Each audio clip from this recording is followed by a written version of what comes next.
It's Bev again, From Hamtopia. and today is Wednesday, the 29th of April. Let us hope that I hold myself together a bit better than I did through the emotional roller coaster of yesterday. And we're continuing on with chapter 33 of The Reaper and the Scribe. Thank you for joining me. It was now 1939, and the ominous pall of war lurked over Europe. For 6 interminable years, the Second World War raged on, bringing with it unending death and destruction.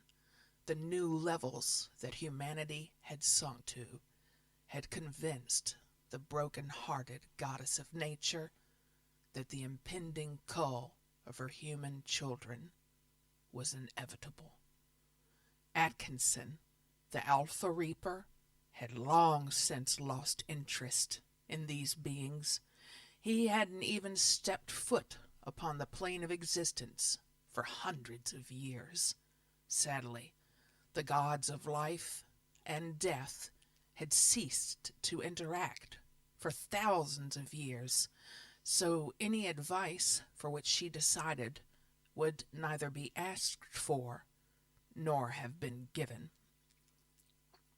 Before she gave the word to bring the reaper's scythes down upon her human crops, she looked down upon the tiny, glowing seed she held within her palm and planted it within the psyche of Atkinson Junior. Tears fell from her eyes as rain. The atrocities she'd witnessed her humans committing were beyond belief to her. Looking down, she realized that her hands were shaking, her beautiful long nails digging into her pale skin. Her precious children had been reduced to such venomous hate and anger, inflicting such unspeakable terrors upon each other. She unclenched her hands and watched the blood flow. And with a deep sigh, she knew she had only one path to take. Humanity had existed for such a very short period of time, but within that time they had changed so much. Mother Nature was not one for making snap decisions, but the next few generations had much to do before she would change her mind. The human race as a whole had enjoyed, even flourished in their springtime, basked beneath their glorious sun at length through their summertime, and languished lazily and uncaring through their autumn. But now a very dark winter approached, and if things didn't alter, and alter quickly, it would surely be a winter of discontent, a winter that would indeed see the end of humankind. It appeared to the goddess of nature that her beloved children had reached the point of their nadir. However, she was willing to keep winter's logistics going until at least the end of the century.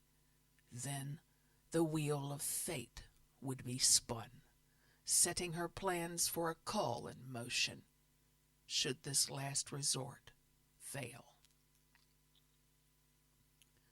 Jacob's son, Stanley, had by now married his sweetheart, Gertrude Shevel, and had bravely survived the war. Unlike the First World War, where Glenda's workers returned shell-shocked, her grandson had come home confident, with a positive outlook for the future, simply thankful to be alive. He threw himself in at the deep end of the family business, and within a couple of weeks, it seemed like he'd been there all his life. Stanley's work ethic and ability with numbers reminded Alice Samantha of her father, which, of course, made her heart swell with pride. In keeping with tradition for this family, Gertrude Winters proved herself to be a strong-minded, hard-working young woman. In her mind, she knew she was capable of doing anything a male worker could do, and within the company demonstrated this on a daily basis. Alice Samantha was thrilled to have both of them within the company, and it seemed as if for the first time in a long time her workload had diminished. This assured her that the company would go on in good hands and would continue to grow. This brought her some much-needed respite and peace of mind, as it signified that she had done her work well. Although not ready to retire, she was most definitely ready and willing to let them do more. Time spun away, and in 1950, Stanley and Gertrude introduced the next generation of the family, with the birth of their son, Alfred. This was an event that Alice Samantha had been awaiting anxiously, as the ring on her finger seemed to grow heavier by the day. Alfred was a strong, healthy boy, and although food rationing was still in place, he seemed to grow and flourish every day. As it was now 1960, and Alfred was 10 years old, Alice Samantha made the pivotal decision that Gertrude should now become the ring bearer. During a rare moment of rest at home, whilst sitting in her chair, she called Gertrude to her side, gently grasping her hand and asking her to join her. They watched on as Alfred played in innocent happiness with his horny double-O train set. They smiled down at him as the Duchess of Montrose, with her shining passenger carriages, and the Silver King, hauling its good wagons, chugged around 2 ovals of track. Alice Samantha sat back with a sigh and began to regale Gertrude the story of how the ring had come into the family, of how a curious old woman, walking down the side of a canal, had gifted her great-great-grandmother this ring, of how it was believed she'd been given it by an angel, and of the importance that this ring must be passed down through every generation of women within this family. Hands slightly shaking, Gertrude accepted the ring solemnly and placed it upon her finger. Looking deep into its depths, she could have sworn she felt it vibrating, and was sure she heard the whispering, dulcet tones of a female voice in her ear. Shaking her head slightly, she listened on as Alice Samantha charged her with the instructions that the ring must be passed to whoever married Alfred. A bit befuddled and dazed, Gertrude humbly thanked Alice Samantha and kissed her on the cheek, and assured her the family tradition would carry on. When Gertrude returned to Stanley, she told him the story that his mother had just shared with her. Both thought it was a sweet story, however unbelievable it was. "You shall have to carry on with the tradition, no matter how silly it seems," he said. "Of course I will. I get the impression that she really believes what she was telling me, so I'll pass it on to Alfred's wife when he marries," answered Gertrude. Stanley kissed his wife and thanked her with a smile. Time was passing quickly for the Winters family, and the 60s didn't swing for them, as work and moving the company towards its goal was the order of the decade, even though no one really knew what the final goal was.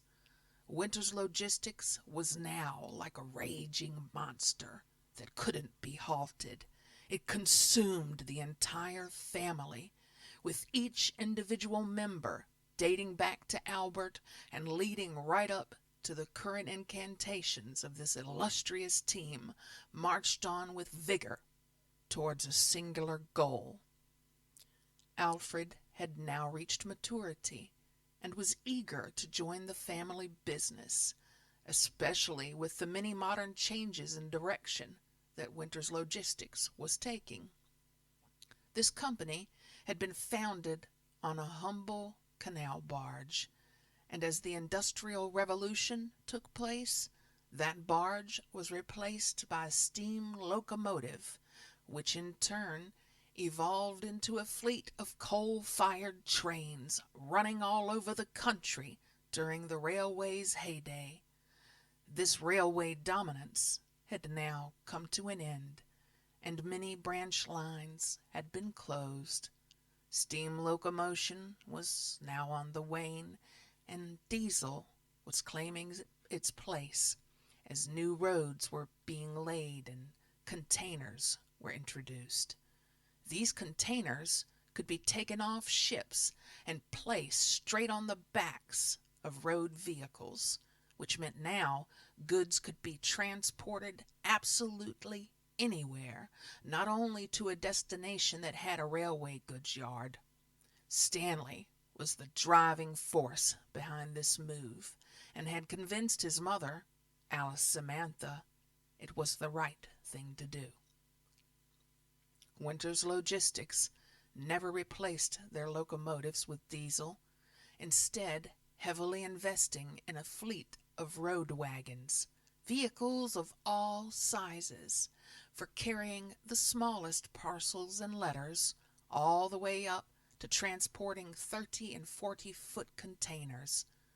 This was a switch that kept them ahead of the game, because for some reason inside information about what Dr. Beeching was going to do fell into their laps, making them the first company to totally switch from rail to road, a move that became their saving grace when Beeching's axe fell on over 2,000 railway stations at the cost of over 67,000 British rail jobs.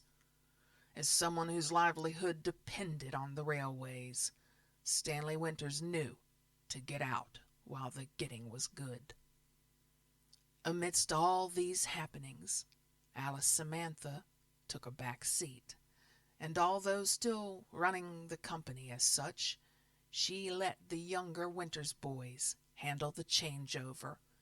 Because the money was ready available, Stanley Winters and his son Alfred could demand the best deals when it came to new equipment, and by the time the dust had settled over everything that Beeching had done, Winters Logistics was a top-notch road haulage company making great strides into this vast new way of doing business.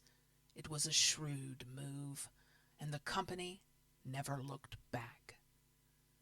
Business was the one thing that overrode all in the Winters family, but there was always time for fun and romance.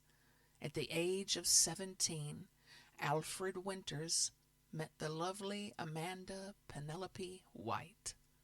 A whirlwind romance ensued, as they both found that they had so many things in common.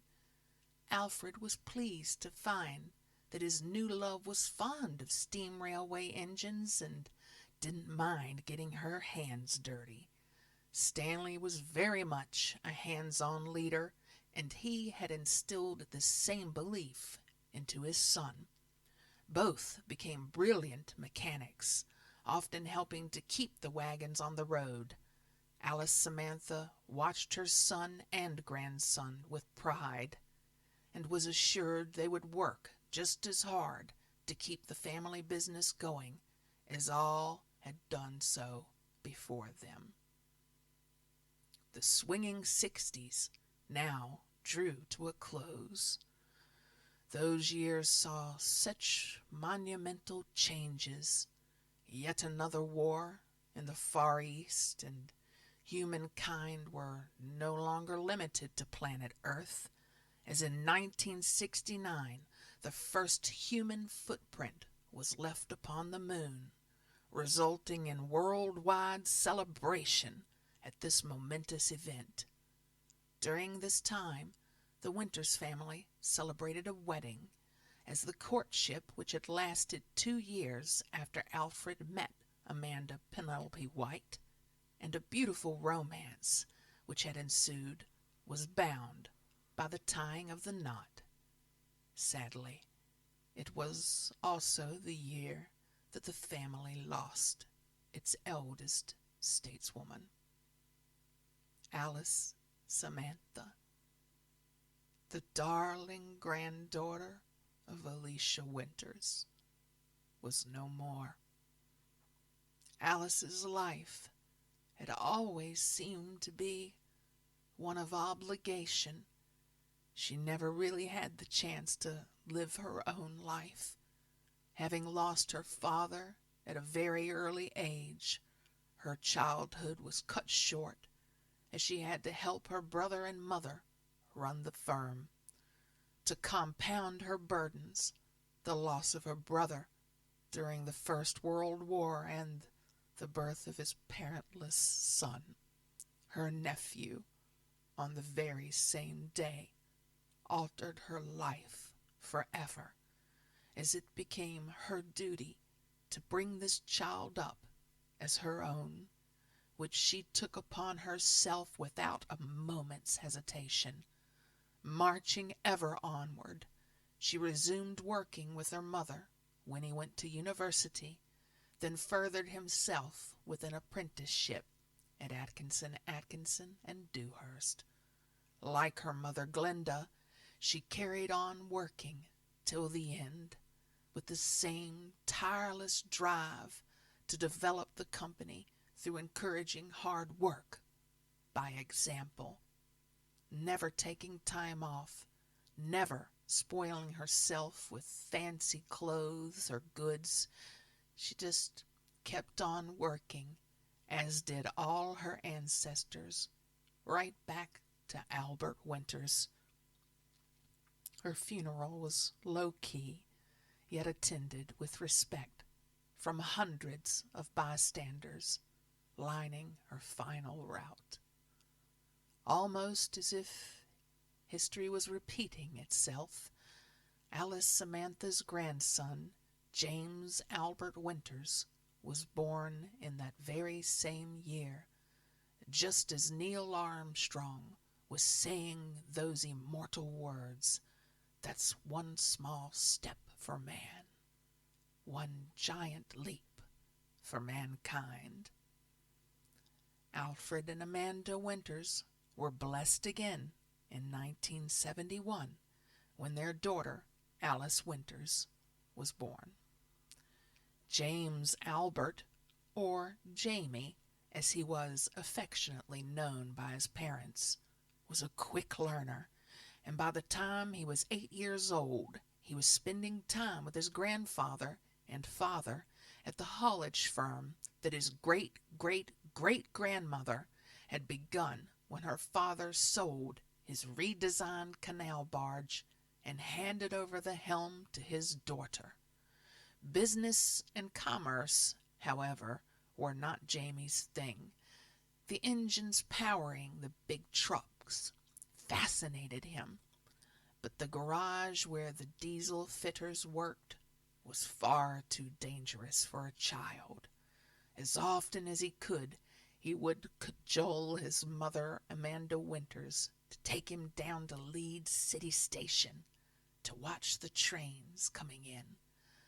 The one thing he loved most, however, was when an old steam locomotive from a heritage railway was due to arrive, and Amanda always made time for him to be there. Jamie's younger sister Alice was now 6 years old. She was a gentle soul who always seemed to be smiling. She loved animals and had 3 hamsters, Luna, Smoke, and Stuart, whom she adored and took care of herself. She was also blessed with a beautiful chestnut-colored pony by the name of Toby. They shared a very special relationship, as if her and the pony spirits had somehow met before. She also loved to go on adventures with her brother and mother, especially when they went for lunch with her dad. Alice was adored by everyone who worked at Winters Logistics, and every time her mother brought the children along when she went to have lunch with her husband Alfred, all the workers would make a fuss at the 2 children, especially little Alice. Alice lapped up the attention, and young Jamie was happy to reside in his lovely sister's shadow, whilst he dreamt about things that had nothing to do with road haulage and everything to do with seeing the world and being free. On the other side of the tracks, another young man was dreaming of his future. His love of metal work at school had made him decide that an engineer's life was for him. He was a tall young man, towering above all of his school friends, and to some degree was ridiculed for his height, but that didn't seem to bother young Freddie, because Frederick Chambers was going to break free from his humdrum average young life and see the world. Freddie Chambers' family lived in an old house by the canal. This particular home had been in Freddie's family for almost 2 centuries. During that time, it had grown from the tiny end cottage of a small terrace to the large family dwelling that it was today. In fact, it was undergoing further alterations at the moment, with foundations being laid for a new study for his father. This was an extension to their home, which Freddie was looking forward to, because his father, who was a boilermaker by trade, owned a huge model railway that was going to be relaid in that very room. Freddie loved anything to do with steam engines, be it steam locomotives, static engines, even the steam engines that were fitted to ocean-going liners.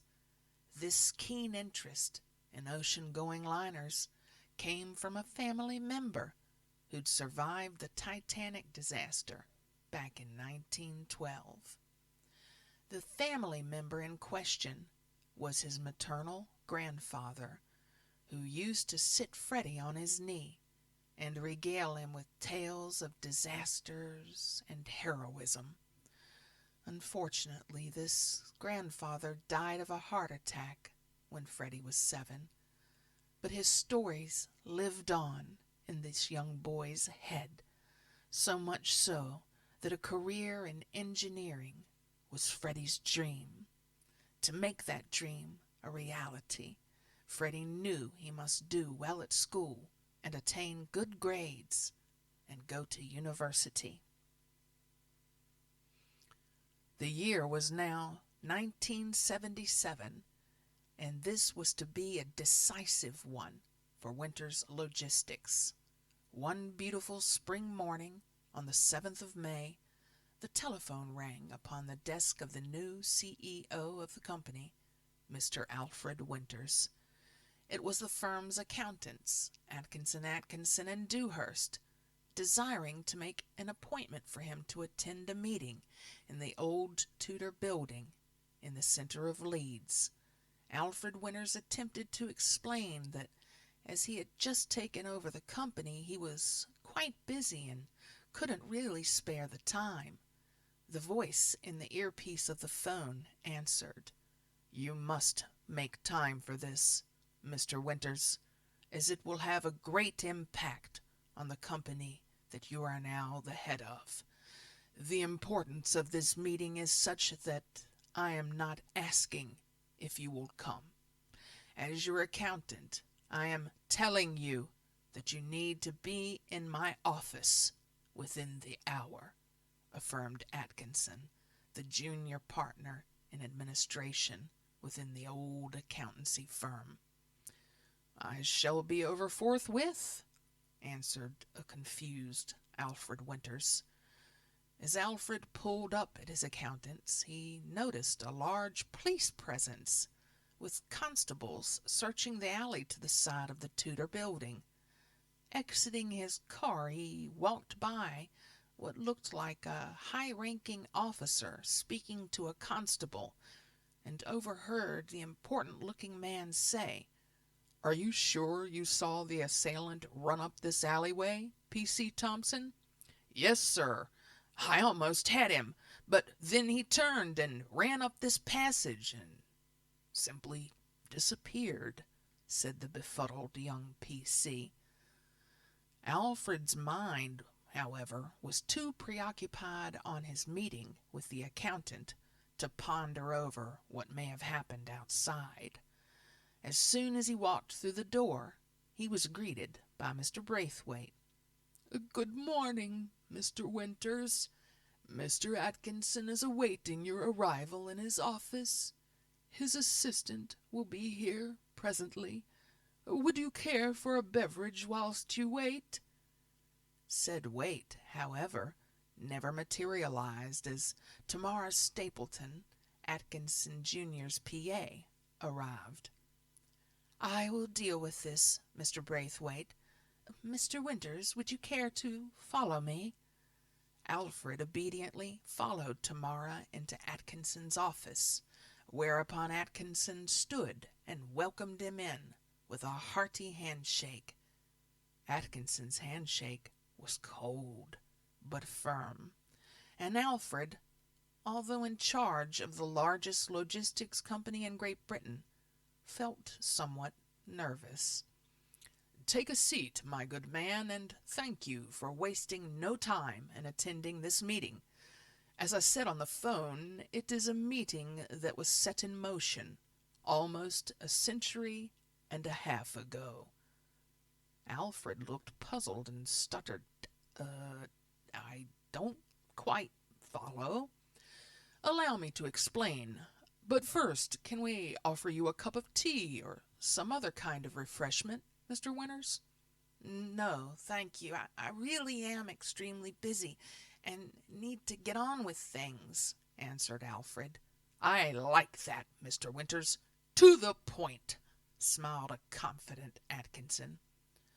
Tamara, who was sitting at her desk filing her beautifully manicured nails, inquired, "If you have no further need for me, I have an appointment I must attend." "Of course, Tamara. You run along while I deal with this." Tamara exited the building, making her way to an orphanage, where she had an appointment to see its administrators concerning a 14-year-old girl by the name of Laura. Back at the office, the meeting was properly underway. "How familiar are you with your family's history?" asked Atkinson Junior. "I am quite knowledgeable, dating back to my great-great-great-grandfather, Albert Watson, who changed his name to Winters in 1849, and whose daughter Alicia founded the company that I now run." "Excellent!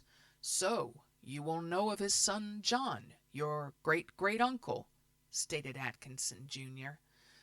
"Now, I don't know very much about John, but his sister, my great-great-grandmother, Alicia, was the catalyst of how the company changed." "Quite so. A remarkable woman of her time. Unbeknownst to his family, John invested heavily after a particular business transaction, a transaction that changed his family forever. He made enough money to launch his sister's business, Winter's Logistics, and to purchase his parents a cottage to retire to with a nest egg that saw them through to the end of their days. He also acquired a home for himself and his younger brother James to live in, continued Atkinson. This is all very well, and the history lesson is great, but I'm sure you haven't brought me here just to inform me about my past, interjected Alfred. Indeed not, Mr. Winters. The investment I speak of was made back in 1854, and it was made through this company. As per John Winters' instructions, it has been reinvested many times, and each time the original figure was halved and reinvested twice. In conclusion, the original venture we had 2 separate investments, which when they matured became 4, and so on until the plan reached its fruition. And that fruition is now, Mr. Winters. And what is this figure you speak of? 3 million pounds. You mean to tell me that my company is to receive 3 million pounds? No, Mr. Winters. I am informing you that was the original investment. I must also tell you that none of the subsequent investments failed. The sum total that will today be deposited into Winters Logistics bank accounts is 5.7 billion pounds sterling. You have just become one of, if not the richest, people in the country. Alfred Winters sat frozen in dumbfounded silence. Atkinson Junior leaned towards him. Are you feeling unwell, Mr. Winters? Shall I have a drink of water brought in for you, perhaps? No, thank you, muttered a pale Alfred. Do carry on, he continued.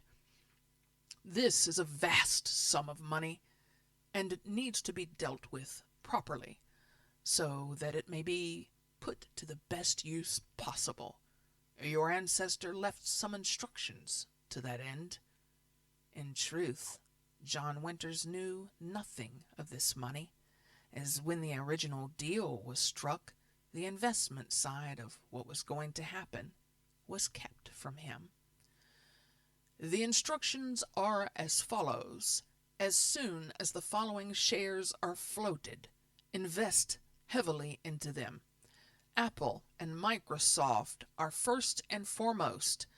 There are many names on this list, too many to read out now. Apple already exists. It was founded in 1976 and will not float its first shares until 1980. Microsoft was founded in 1975, and its first shares will be released in 1986. We shall reinvest into both of these companies, and to a lesser degree to the rest of them on this list. I have a man starting work here tomorrow who will be in sole charge of this account. He will have no other distractions, devoting 100% of his time to your account. A good deal of all this talk was wafting over Alfred's head as he still was trying to come to terms with being a multi-billionaire. Atkinson Junior clocked this and said, I think that maybe we've covered enough for today. Shall we reconvene tomorrow afternoon, sometime around 2 p.m.? 2, yes, tomorrow, I think. What? Sorry? Burbled Alfred as he came out of his daze. We shall resume tomorrow and speak about your investments, reiterated Atkinson. With that, an addled Alfred Winters left the offices of Atkinson, and Dewhurst, vacating the old Tudor building, confused but most definitely an awful lot richer. Atkinson Junior called Mr. Braithwaite into the office and handed him the documentation requiring his attention, asking, "Have the police moved on from outside?" "The majority of them have, sir, but a small contingent remains." "Thank you, Braithwaite. That will be all," said a worried Atkinson Junior. As soon as Braithwaite left, Atkinson was summoned to his father and instantly disappeared from his office, reappearing in the other realm. His father's stern, angry face did not bode well. His piercing black eyes bore through him. "My careless son, again your actions have drawn the police to my building," accused Atkinson Senior. "I will deal with the police, father. They are but human and cannot hurt me," answered the son. His father's gravelly voice rose to a pitch that shook the very ground he stood upon. "They can arrest you and put you in jail for a long time. During that time you will not age a day. How will you explain this, Reaper?" "They are too stupid to catch me." "Silence! Your administration is over!" screamed Atkinson Senior. "I still have 3 years to run," shouted his son. "Dewhurst has already begun his administration. You will stay here in the other realm while my partner yet again sorts out your mess." "I am in the middle of dealing with an important business transaction," screamed Atkinson Junior. "Silence, boy! My word has been given, so shall it be obeyed. Now be gone from my sight!" With a simple wave of his father's hand, the son found himself in his part of the other realm, effectively imprisoned for the time being by a simple gesture of the god Atkinson's hand. Upon the plane of existence, not far from the old Tudor building, 2 meetings were about to take place. Firstly, the police had reconvened just 200 yards further down the road from Atkinson and Dewhurst's offices. The coroner, Dr. James Grayson, had arrived at the scene of the carnage. Yet another set of murders had taken place. But once again it was difficult to see how this could be called murder, as the unfortunate people lying dead in the alleyway looked as if they had been ripped apart by animals. Police Constable Jack Thompson was in the middle of relaying what he knew to the coroner. Dr. Grayson turned to ask P.C. Thompson if he had witnessed the attack and to tell him, in his own words, what he actually saw. "I saw it with my own eyes, sir. That was no animal.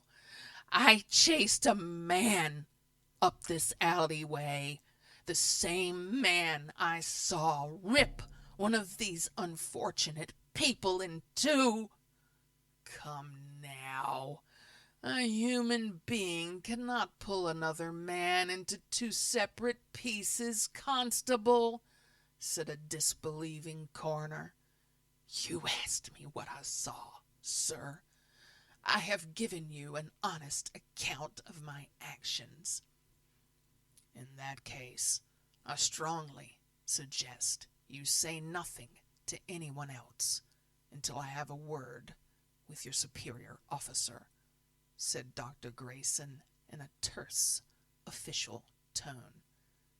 As you wish, sir, but with due respect, I know what I saw, and no matter what my superior officer tells me, it will not alter my account of the act of violence that I've witnessed.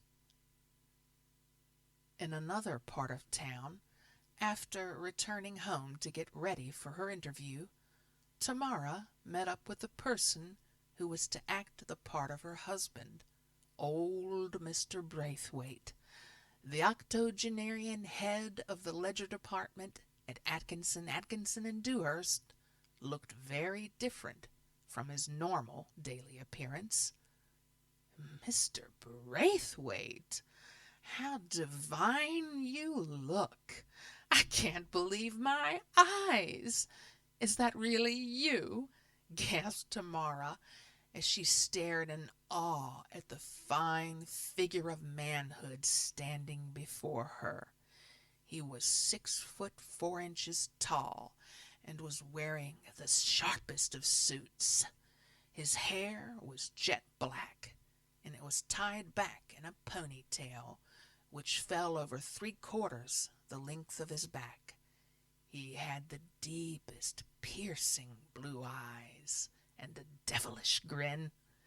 He offered Tamara his arm, and she gratefully accepted, entwining her own arm with his and giving his arm a little squeeze. Mr. Braithwaite, you should look like this all the time. You are very pleasing on the eye. Indeed, my lady, but unfortunately with this look also comes the desires of a young man, desires that at this very moment I feel welling up inside me. These desires make me less efficient with my book work, I'm afraid. There's more to life than book work, Mr. Braithwaite. I've never found this to be true.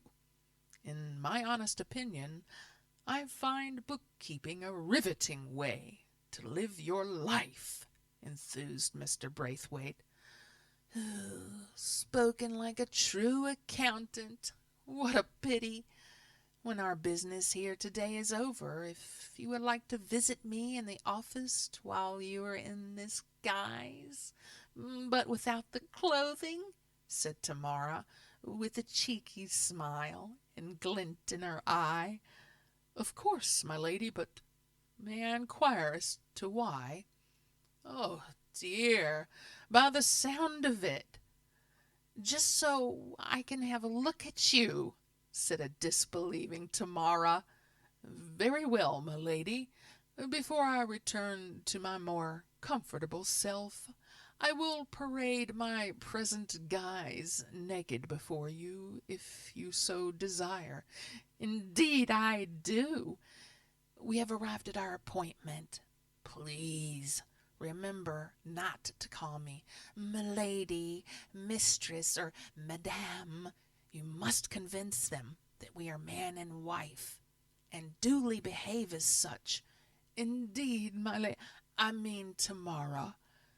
Please do forgive me for using your earthbound name. Sebastian, you've been granted special permission to use that name for this very purpose, hence why you still live uttering the word, assured Tamara. The extremely elegant couple made their way to the reception desk at the orphanage and were greeted by Claudette Hemingway, the person in charge of adoptions. Ms. Hemingway showed Tamara and Sebastian Templeton into her office. Thank you for arriving so promptly. As you can imagine, little Laura has been quite giddy today. It has been a long road, and as a couple, you've had an arduous journey to arrive at the point where you are today. All the meetings and visits have been a total success. You have met with every criteria we've required, and we are happy now to be able to finalize the adoption of Miss Laura Dinsdale, enabling her to become the newest member of your family. I will now go and bring Laura to you," said Claudette Hemingway, beaming a wonderful smile. Claudette left the office to retrieve the 14-year-old Laura Dinsdale. "So far, so good. Do you have everything set in place, Mr. Braithwaite?" said Tamara. "I most certainly do. Laura will be treated like a princess as she learns how to become Mr. Alfred Winter's personal secretary." "Excellent. When we leave, I will place her in your personal care, and you can handle things from then on." "I will give her my full attention and report to you when she is settled." The door opened, and holding Claudette's hand was Laura Dinsdale, looking much like any other 14-year-old of her time. She obviously leant towards the new punk scene and looked slightly rebellious. This, of course, secretly pleased Tamara. Mr. Braithwaite, however, didn't understand the look at all and wondered why wasn't she wearing a floral dress. Laura rushed into the arms of Tamara, and as the child hugged her, a special bond was forged between the list-maker and this girl who, when she became a woman, would be of immense help to Alfred Winters, and more importantly, to his son, Jamie. As that loving hug was taking place, both Tamara and Braithwaite felt the quickening.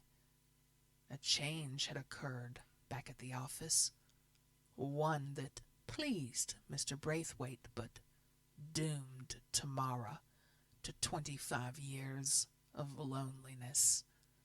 Dewhurst was now in administration, and Dewhurst did things much differently than Atkinson Junior. Laura Dinsdale left the orphanage for the last time. The other 3 experiences she'd had all resulted in her return, but there was no return from where she was headed now.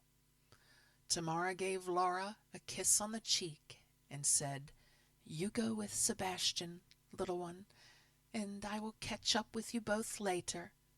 Laura, holding Braithwaite's hand, turned and walked away.